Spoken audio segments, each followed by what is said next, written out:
I want to welcome everybody to the to this webinar. We'll be talking with Doc Hunsley about this a movie coming out called Unbreakable Boy, and looking forward to seeing this movie and hearing from Doc about his impressions. Um, just a few housekeeping notes. We are recording this, and we'll send it to everybody who has everybody who's registered. And we will have some time for some questions and answers at the very end. So feel free to put those in the chat or the Q&A box, and we'll get those answered as well. Let's begin, and I'll turn it over to Rebecca to introduce Doc to everybody. Sure. Welcome, Doc. I'll give a brief intro about you. So Doc Hunsley, he was an advisor for the film we're talking about today, which is called Unbreakable Boy. And he's also the founder and executive director of SOAR Special Needs. And he was a former pediatrician and also a parent of a child with special needs. So his life has been profoundly shaped both by his personal and professional experiences in this area. And this, influenced his passion to support and empower families. So his journey did begin in the medical world, which we'll hear more about in relation to his advising for this film. He served as a pediatrician in the emergency room, and it was during that time he developed more understanding about the needs of children with special needs and families of children with special needs. And also he had his own son with special needs who passed away at the age of 5. And actually SOAR was founded and launched as a legacy to his son's life.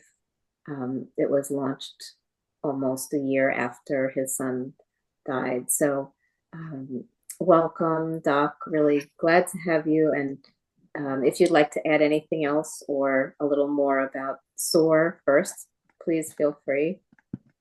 Yeah, no, thank you, Rebecca. It's my honor to be here. So yeah, like Rebecca said, I'm the executive director and founder of SOAR Special Needs.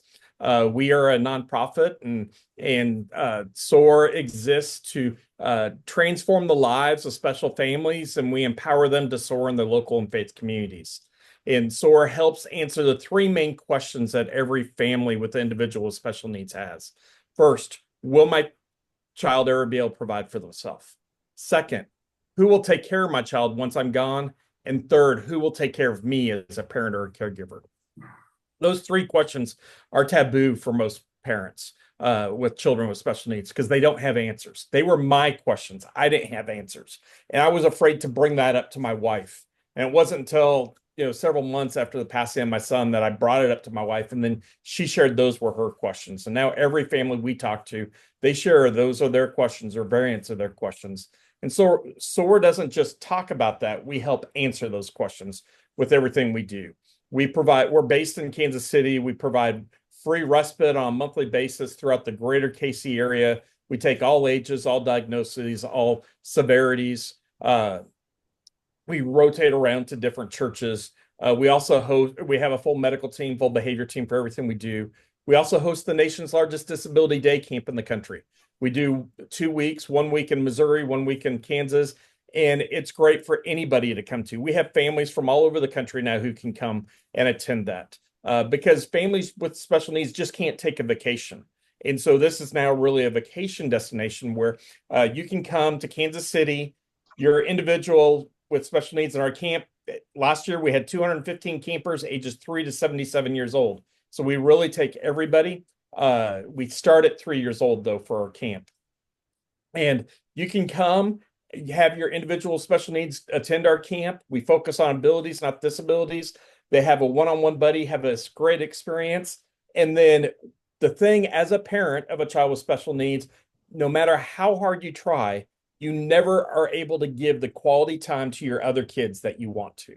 So you now have 8 hours a day for 5 days that you can pour into your other children in Kansas City. Go see and do whatever you want. And then you can come together as a family at the end of the day and create a memory there. So it's 3 vacations in one that makes memorable event that you'll never forget. And on top of that, to our knowledge, we have the only known disability travel agent in the country that will help arrange travel if needed for that too.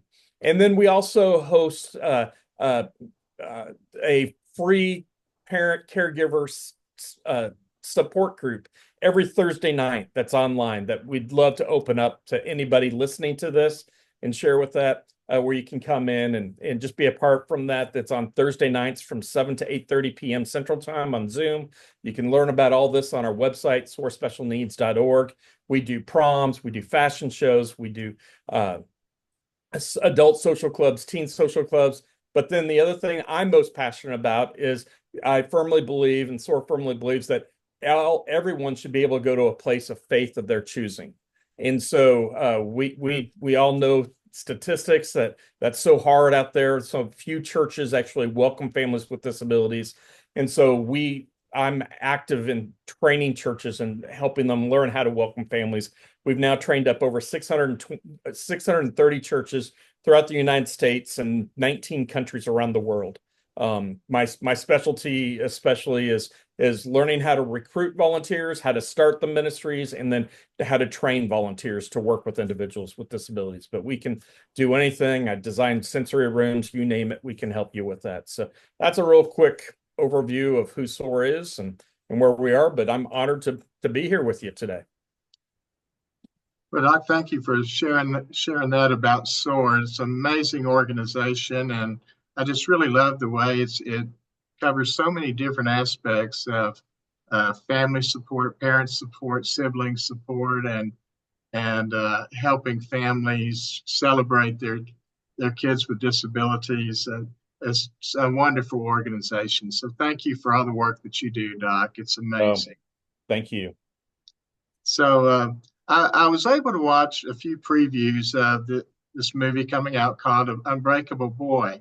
And so it looks really fascinating and wonderful. I know it will be coming out, but then I found out that Doc was an advisor for the movie. And so we wanted to visit with Doc a little bit, and especially with Doc's background and experience, he's really a perfect person to advise people about the movie and the way it was made. And so, Doc, we want to kind of turn it over to you, and we'd love to hear about, maybe see a clip and hear about how you got involved with the movie.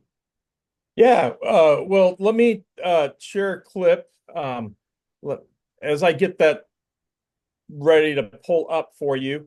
One of the things I'll just share about it first real quick, because I'm hitting the wrong buttons. Hold on just a second. One of the stars in the movie is Patricia Heaton. Oops, I'm hitting the wrong buttons. I apologize. Who you might, she's a award-winning actress. You might remember her from The Middle, or those who are my age may remember her more from Everybody Loves Raymond. She was Raymond's wife in that. And so she is Austin's grandma in this movie. And she has actually recorded a clip for SOAR showing the preview, but let me play that for you. So let's see if I've got this here now. All right. Am I sharing now? You are. All right. Now look. I'm Patricia Heaton. All right. I got to rewind it. And I'm excited to introduce to you The Unbreakable Boy. This inspiring true story beautifully highlights the power of faith, the strength of family, and the remarkable resilience of the human spirit. We can't wait for you to experience it. Take a moment to watch the trailer and be sure to grab your tickets to see it in theaters starting February 21st. Enjoy. Hey, man, are you sure that's the right hat for your first day? Don't be a goober, Daniel. Jester is the best one. It's the Mountain Dew Code Red of hats. And the best part is the chicks dig it. Oh, dude. Boston, but you can call me Oz Man. I have a lizard named Marty and a killer hat collection. When I meet people, I tell them everything. Logan, this is Tyler. He said we can be best friends. All I have to do is shut up. Oh, yeah, I'm also autistic. Autism presents itself in many different ways. It's a class for kids with special needs. They think that it's time that it's only going to get worse. To Austin. I think his brain's on another planet. Nope, my brain is right here in my head on Earth. This is not what I thought he was going to be like. Choose on. Dad's late for work. What are you doing? I feel like I'm failing every day, and the harder I try, the worse I do. Honey, your mistakes don't define you. How you heal does. You've given up so much for this family, and you have never stopped fighting for us. We're still one day at a time. Check how much we knew more. Such a jerk, man. Give it back. Stop, but you can borrow sometime. Why do you even want to be friends with him? Because he's sad. Here's a true fact. Sometimes a sad moment feels happy. And sometimes a happy moment feels sad. I don't always know why. That's just what it's like to be Austin. You're doing awesome, dude. Go on, get back out there. I can't. Sure you can. Watch this.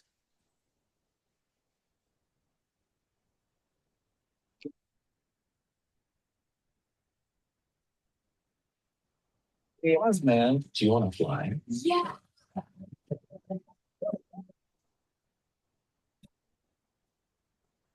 Wish I could enjoy anything as much as my son enjoys everything.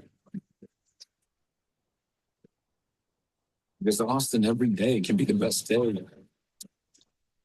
Every moment, the best moment. You just have to be able to see it. Hi, SOAR.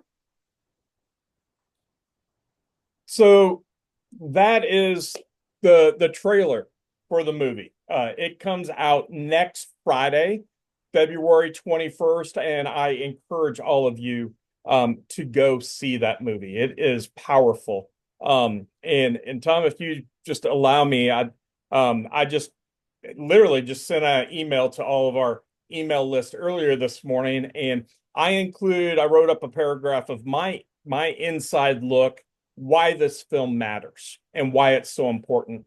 And I wrote up about a paragraph, just me summing up the movie, I should say.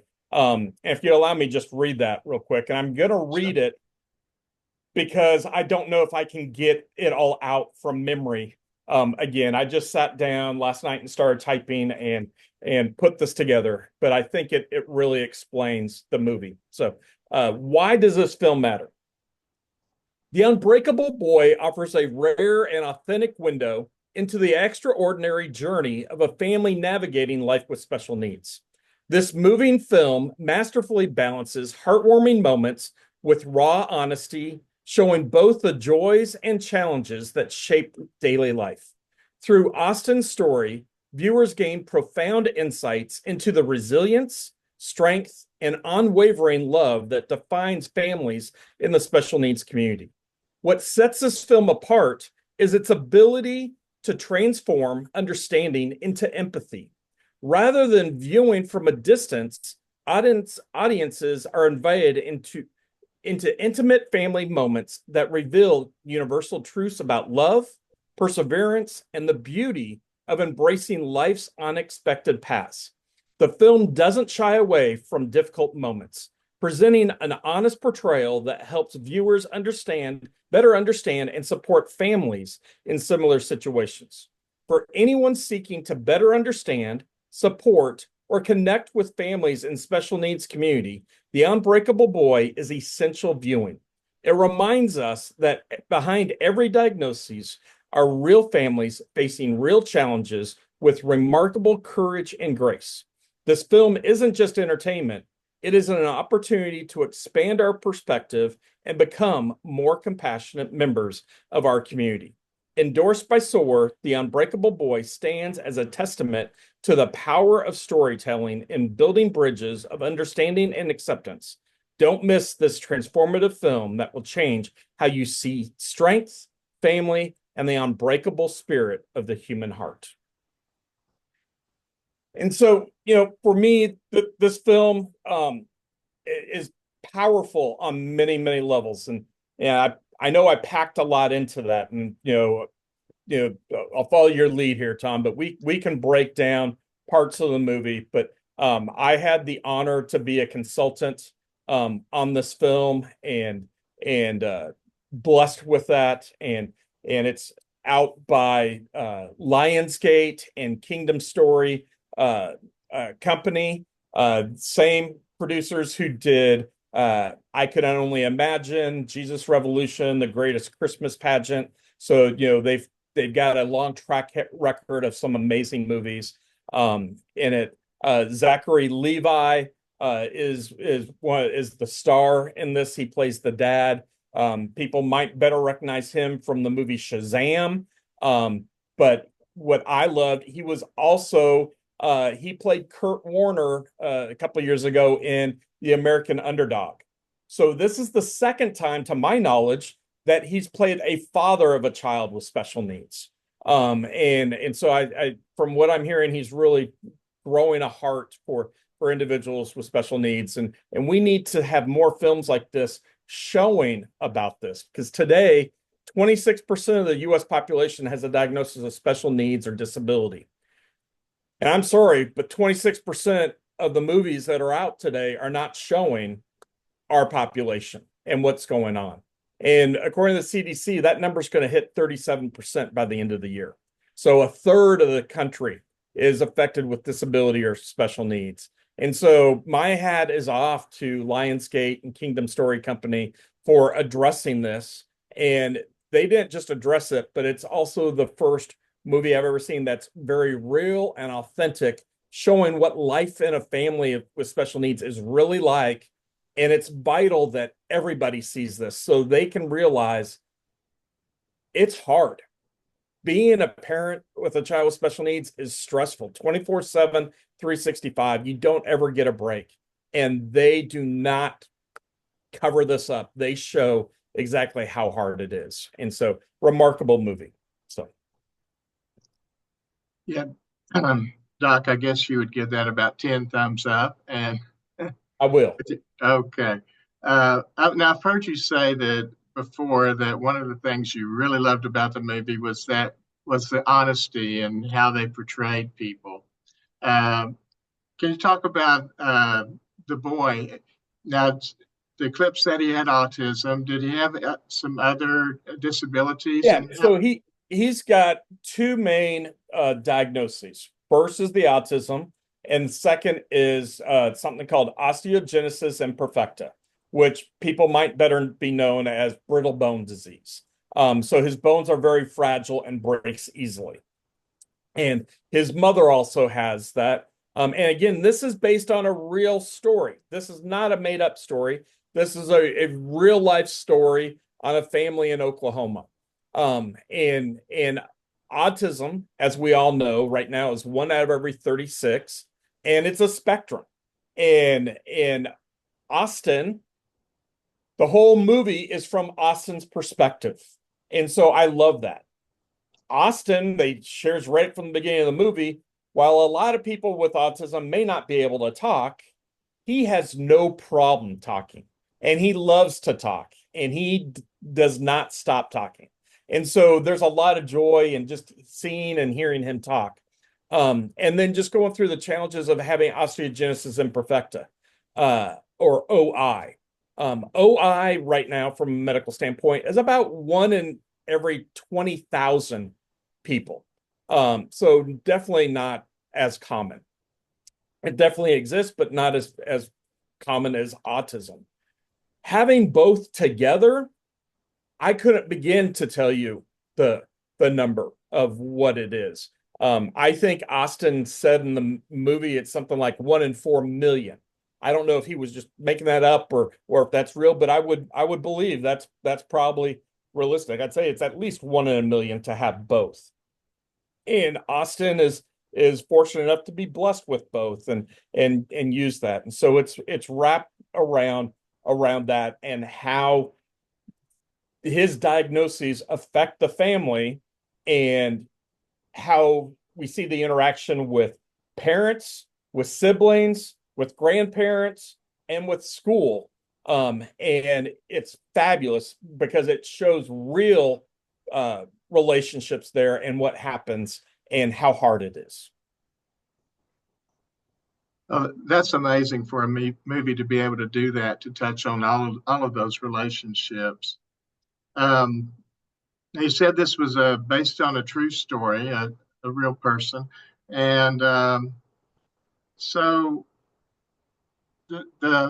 as the boy deals with his disability, as a person with those disabilities, how did you view the way that the movie depicted him and how he dealt with having a disability himself? Yeah, I think the movie did a great job showing Austin. I think, it really did a good job of showing who Austin really is. I have not had the opportunity of meeting Austin yet, or the family. I've got the opportunity. The Lionsgate and Kingdom Story company have invited me and my wife to attend the world premiere in New York City next Friday on the 19th, and we'll get to walk the red carpet and attend the world premiere, and then meet the family, meet the actors, and then attend the after party and everything. So I can't wait to meet Austin and talk with him. But individuals with special needs, especially autism, they've got little quirks. Thing that I love, and they did great with this, is he loves hats. And so he had different hat for every day, and he also loves people. And that comes out very well through this. He doesn't know a stranger. And, as in with a lot of individuals with special needs, that's one of the things I love so much, is that they have this innate ability to just love people, and they know if you like them or not, and they just pour love out. And Austin didn't know a stranger, or I should say, he doesn't know a stranger. He just, loves on everybody around. But and you'll see in the movie, he has this uncanny ability to see when someone's hurting, and he's able to go and befriend them, even when it's hard to, when no one else wants to be a friend. He's going to be a friend because he knows that's the right thing to do. And so, just love seeing that. But they do a great job showing that. The thing that, it's not really easy to understand. This movie is set 20 years ago. And so the whole thing's being recorded from 20 years ago. So we need to have that mindset when we see it, because, as we see it, we might sit here and go, well, that doesn't make quite a lot of sense today. Well, realize that's what was happening 20 years ago, and things might be a little different today. So that's my one little caveat there for us to think through.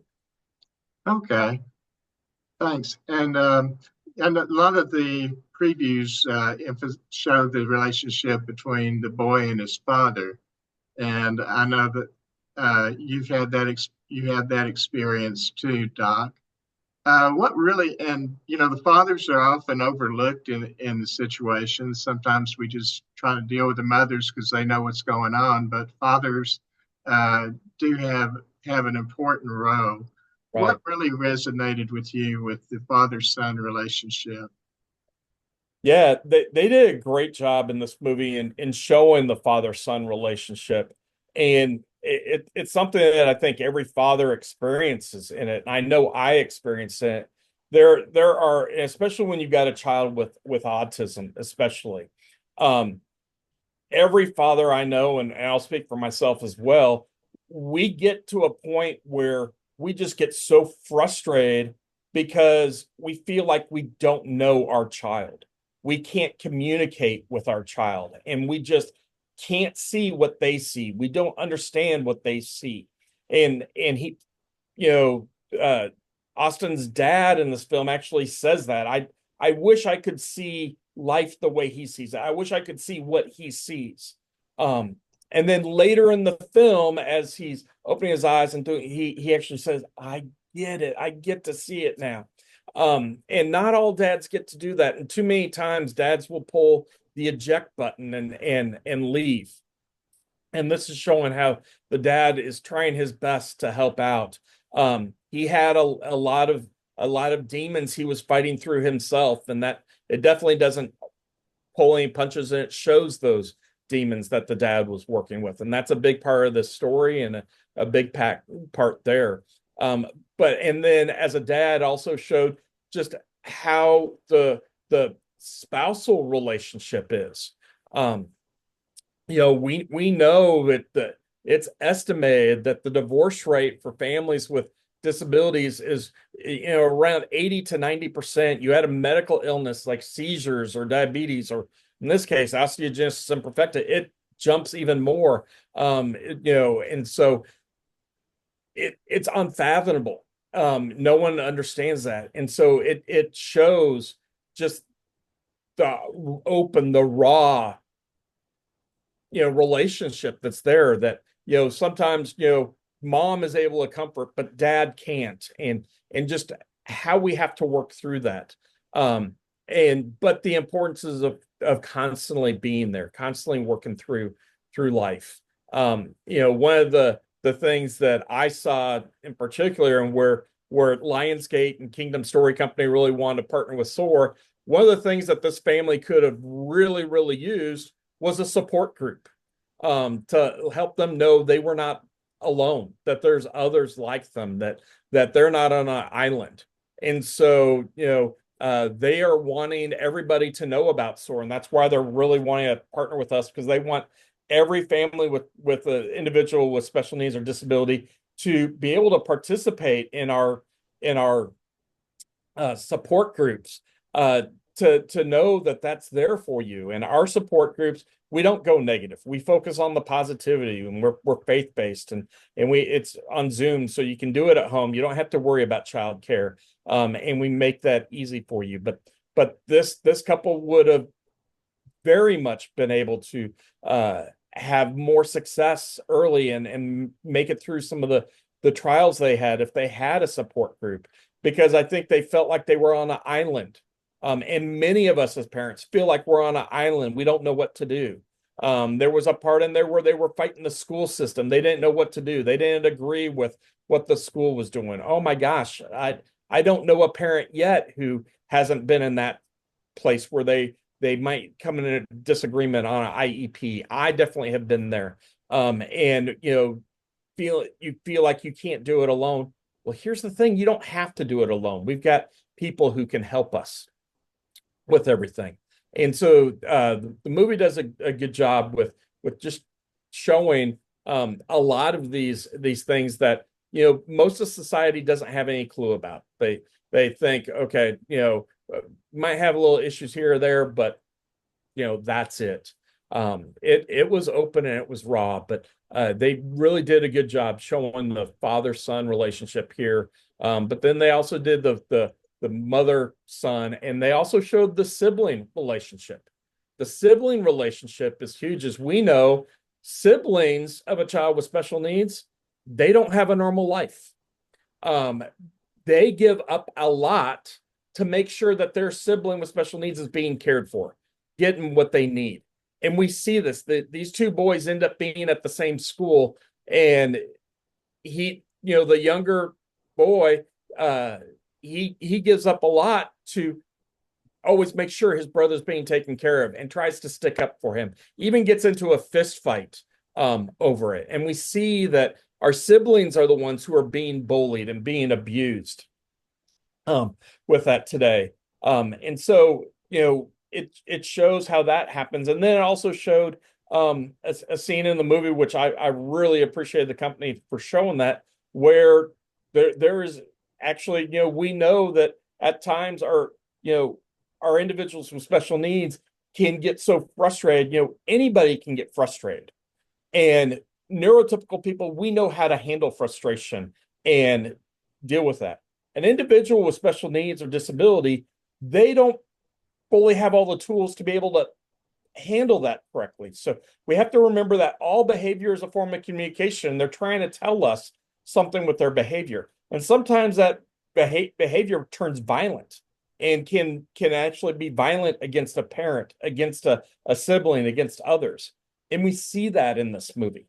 And so that's one of the things I was very appreciative and told the studio that we had to leave that in, because it's the first movie I've seen where they actually left in parts like that in the movie, and that's powerful, because everybody needs to see that. And just because there's behavior, that doesn't make them a bad person.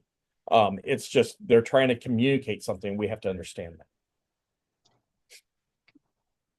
The family relationships that were shown and all of the struggles that it sounds like were shown were just so realistic and honest and authentic. And that is, as you mentioned, that's something that people don't realize. I taught special ed for 25 years and never realized the demands on the family. And so it is something that we're just not aware of because we don't experience or see it a lot.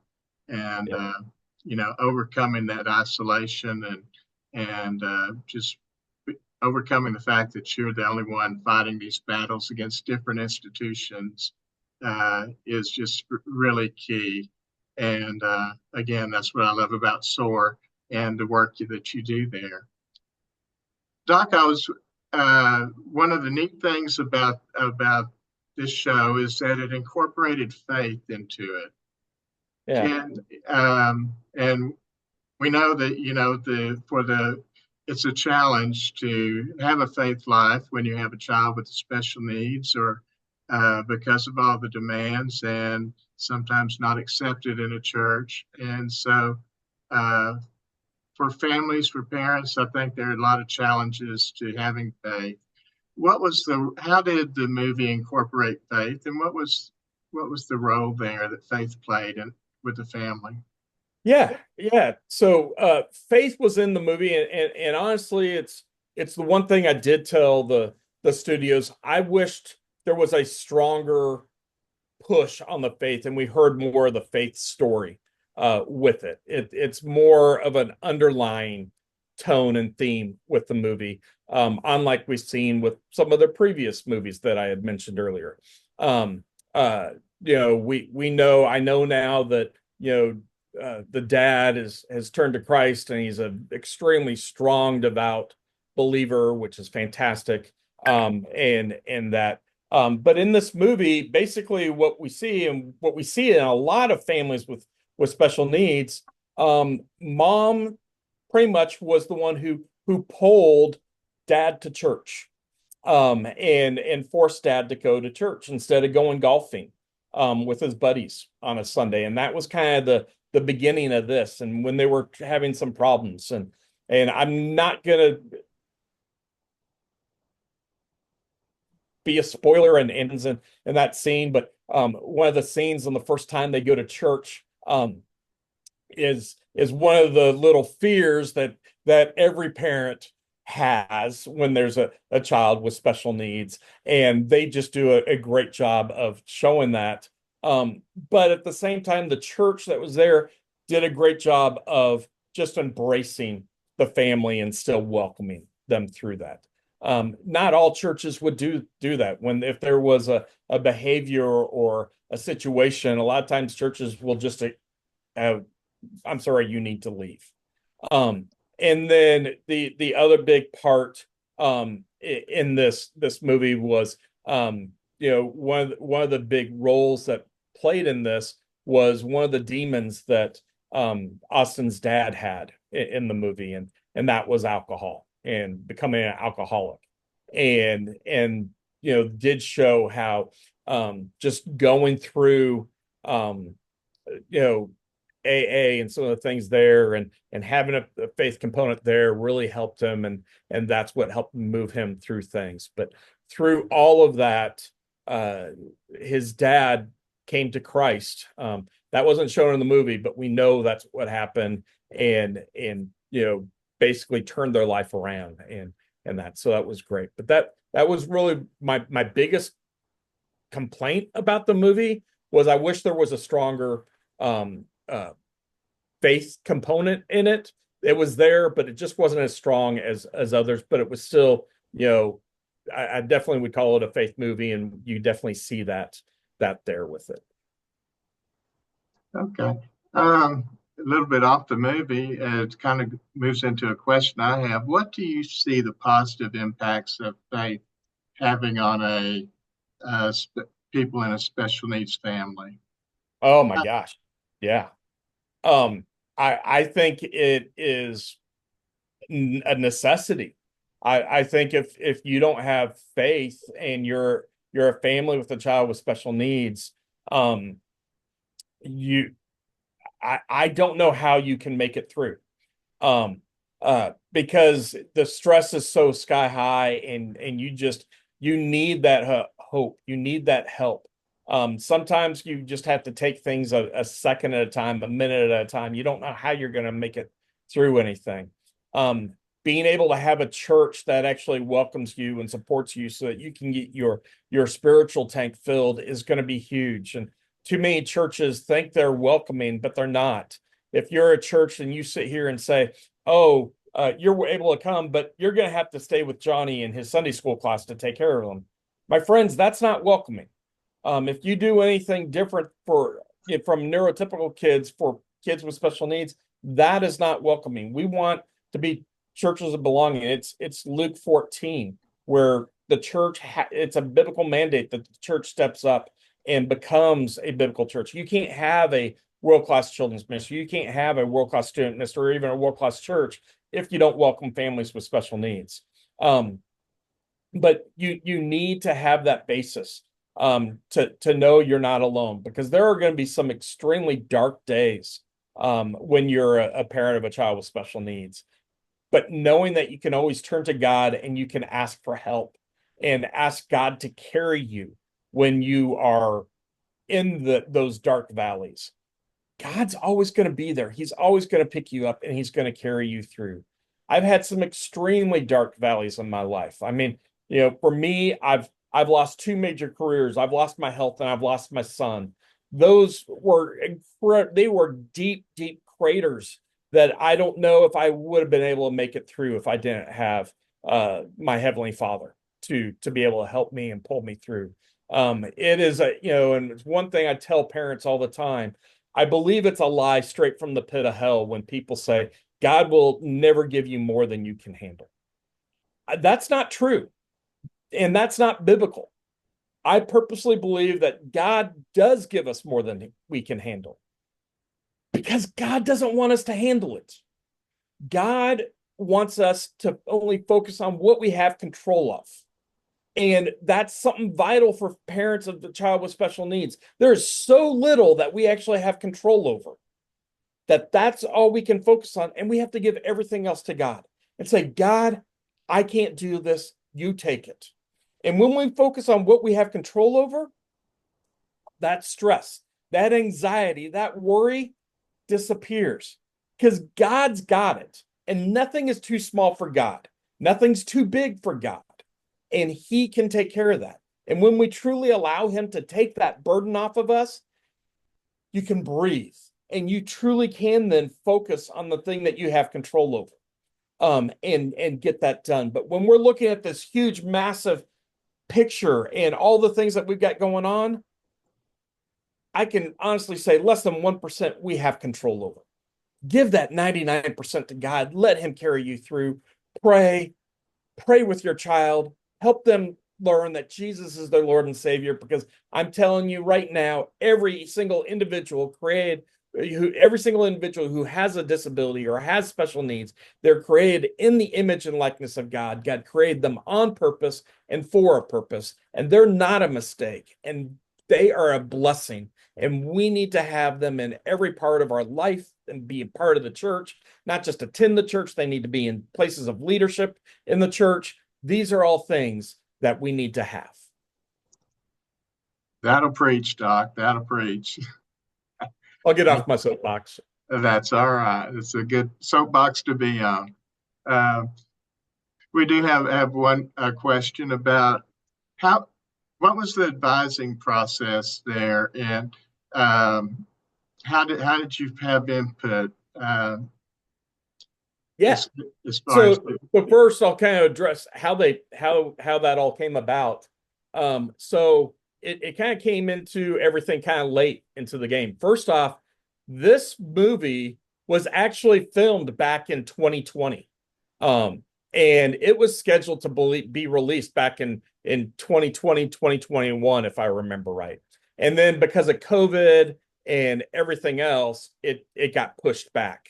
And so it had been sitting there, and then they had a couple of these other big movies they did, and then they decided now's the time to bring it out. So everything had already been filmed and done, and then they were looking for someone who could review the film and they really were hoping on 2 points, looking especially from the special needs aspect. Are we hitting things right? The family. And then they'd love to have, a Christian faith-based with that too.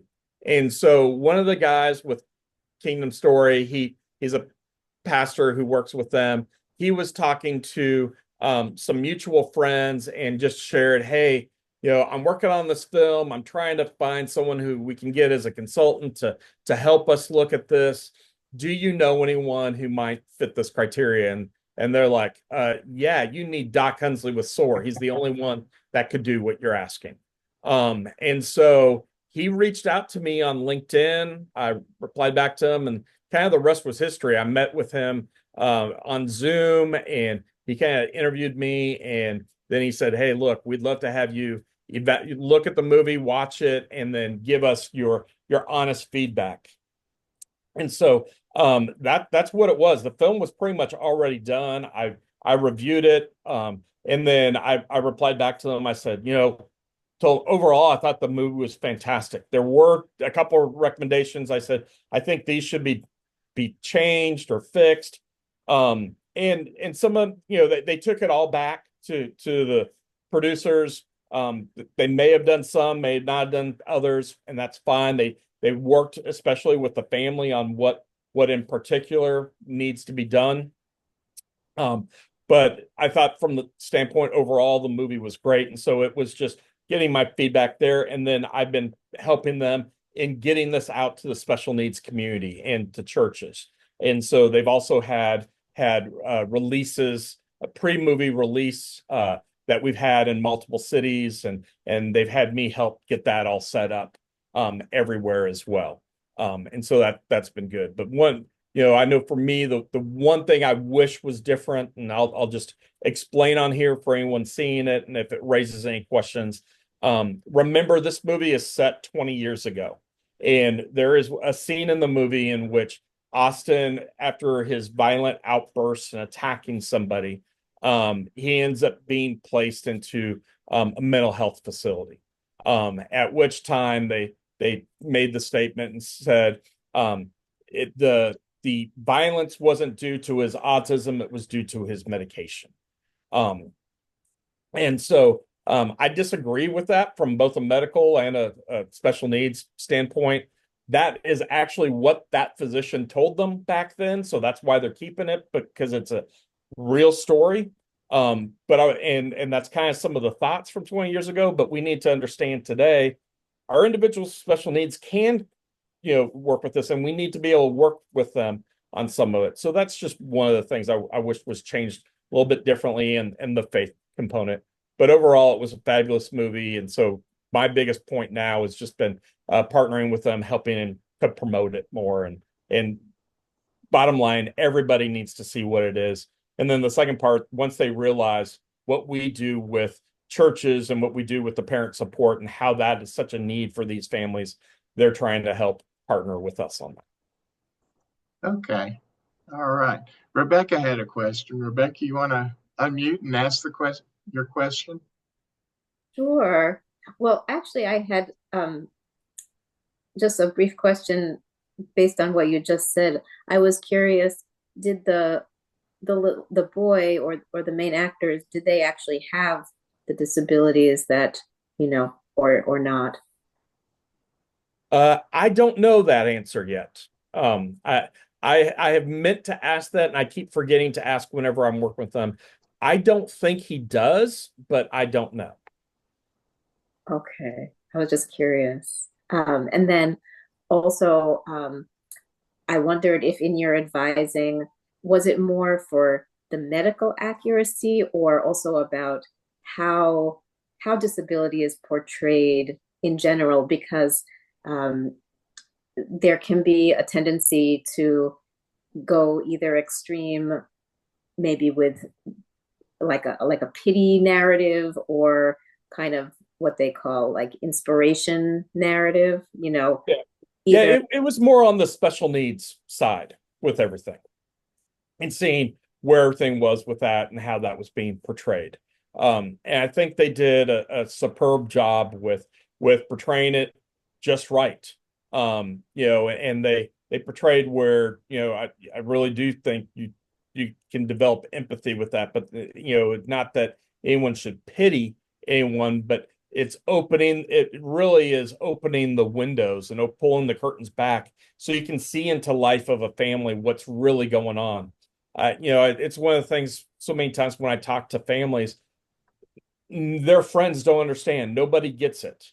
You know, and first off, when you talk to them, our individuals with special needs, they're never invited to birthday parties. They're never invited to any party. They're just forgotten about. The whole class might be invited, but that individual will not be. Um, just because, oh, they can't do it or we don't want them there. We need to realize they've got feelings too and everything. So this does show into that, but how perceptive they are too with saying things. The other thing with that is we can then see in how we need to understand what life is like. You know, as I talk to a lot of our families, I've got good friends of mine. They've got an adult son with special needs who's now in late 40s, early 50s. And he's got autism. Mom went out to dinner with best friend of 60 years and said, well, I'm sorry, I've got to go home and we'll call him Johnny. I've got to go give Johnny a bath. And the friend said, what do you mean? He's a 40-year-old man. Why can't he bathe himself? And this mom was just taken back because she's like, well, you know, because I have to bathe him all the time. And you know what? I also have to wipe his rear end when he goes to the bathroom. He's unable to do that. And so sometimes even our best friends don't realize the amount of work it takes to be a parent when we're in these situations. And so this kind of helps open that up and just seeing that it is hard work. And these families don't just walk through the park. It is challenging. And it's also why a lot of times these families don't go out and go anywhere because there's always eyes on them and people staring at them. So they did a really good job of portraying what life really is like. So you felt it was pretty realistic Yeah, I think it was very realistic. Yeah. with some humor thrown into. Yep. It definitely had some humor in there too. Absolutely. Great, Okay. thank you. All right, Doc, guess we'll close with one other question here. What do you think, is the message or messages that you think the movie is trying to communicate to us? Wow, that's good. I think one of the first ones is that we have to, as a society, be welcoming and inclusive. We need to have individuals with special needs in our midst. That churches need to be able to welcome and be inclusive as well. Because you'll see how important it is that families need to have that. But that being a parent of a child with special needs is hard. It's very, very tough. And so my hope with this is that others, you know, other family who just don't get it. You know, I've had members of my family who just didn't understand. I hear that all the time. Neighbors who just don't understand. You know, you can't just get the neighbor girl to babysit for you. There's a lot of things with that. So this helps open the mindset and help people realize what life is really about. So I think this movie will do a good job at just helping bridge that gap. And bottom line, just raising awareness. We need more awareness of what's going on with families with special needs. You know, and even change what we do on a country level, on a national level. Today, you know, the rights of individuals with special needs are being taken away every time we turn around. You know, we constantly are hearing how funding is being taken away. The last place to get funding and the first place to be cut is always with special needs. We see that with the school districts all the time. We see that everywhere we're at. We see it in churches. We see it everywhere. That's got to stop, because we can't continue to do this. Our children with special needs, once they finish the high school program at 21 to 24, depending on the state, there's almost zero programs out there for them. And then when you go and look at nonprofits like SOAR and these wonderful organizations who are out there who try to come alongside families with special needs, here's the scary statistic for you. Out of all the money that's donated to nonprofits in the country, less than 2% go to nonprofits helping with special needs. Less than 2%, because people don't think there's a need for that, because it's not in the news. We're not addressing it. They're more apt to go and support an elephant in Africa than they are the child with special needs right next door to them. And we've got to change that. And it's because our news stations don't cover things on special needs.